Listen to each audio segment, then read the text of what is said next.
again by 30–40%, if the naira goes to 200 naira to the dollar, when you can no longer pay salaries, when inflation goes to 18% because of monetized, printed money, then we will know what the crisis is. You have to prepare yourself. What happens? You can see Europe every day. What happens? China is slowing down. There's a property bubble in China.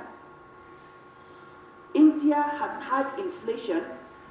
The Reserve Bank has increased rates 12 times. Inflation has not come down. Brazil is slowing down. All the countries that provided the engine of growth in 2008 are in slowdown mode. Do you know what we are facing? Are you in this world? Meanwhile, instead of preserving your government balance sheet so that in the event of a crisis you can cope, you want to continue paying 1 trillion naira. 1 trillion naira in subsidy. To who? To who? No, sorry. No, wait.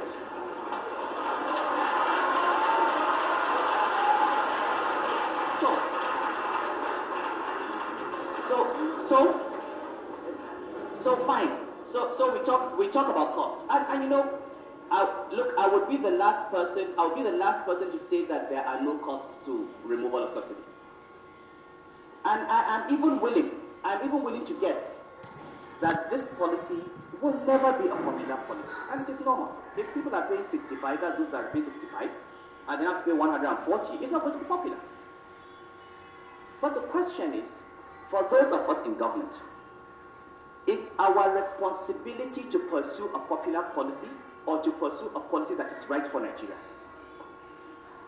We are willing to be unpopular because we have to be. The easiest thing, the easiest thing for this government to do is to do the popular thing. Continue paying. Continue paying. And then the next government gets up. Look, Ngozi said we borrowed 850 billion naira last year. This year, 850 billion. The subsidy was 1.1 trillion, 1.3 trillion. What does that mean? You borrowed to only pay part of the subsidy. So all the entire federal government debt was not even sufficient to pay the subsidy. The deficit that want to bring to 3%, how do you bring that to 3%?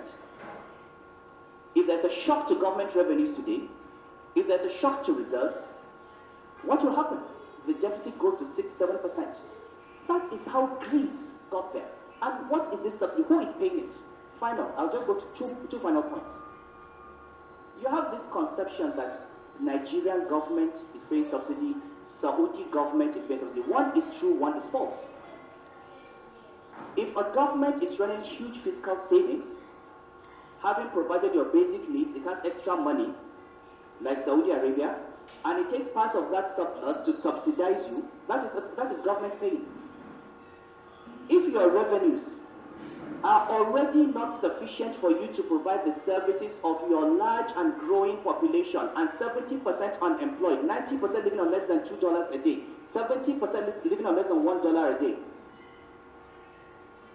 a population that is poor by every HDI, you don't have power, you don't have infrastructure, your agriculture is disconnected, you don't have irrigation.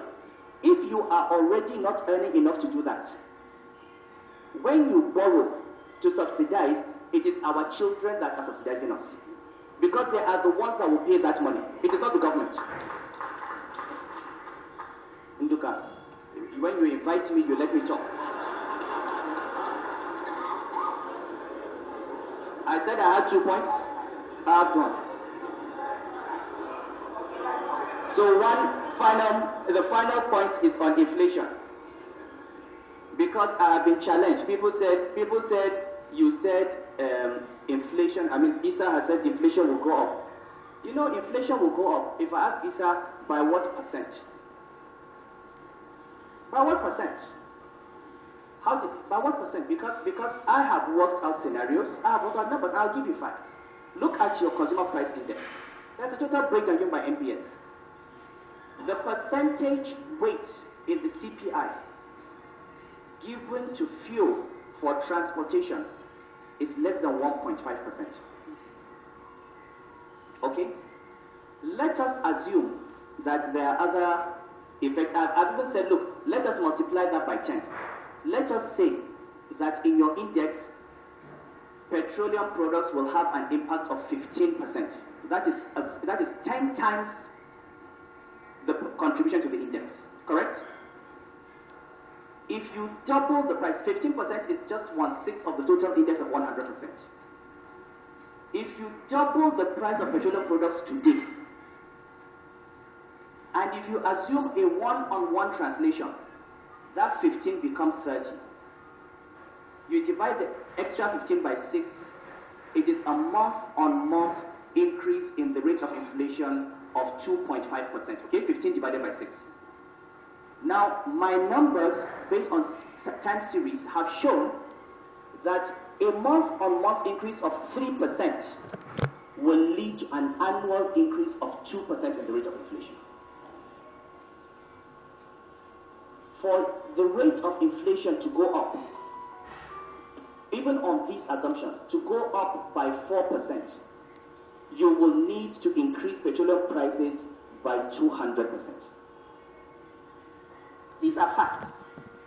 The numbers are there. So now, is that a good thing? No.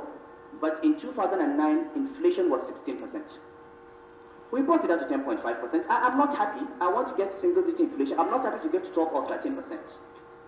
But by the time you then create the space for building your refineries, by the time the other reforms go on in the power sector, by the time we begin to reduce the pressure on foreign exchange from importation of things like rice and wheat, we're able to use the exchange rate, the interest rate, and general fiscal discipline to bring down inflation. It will not be done immediately, but it is about making a choice to take a difficult decision now that is in the medium and long-term interest of the Nigerian economy. So final word, this is not about ideology, it is about simple economics and simple common sense.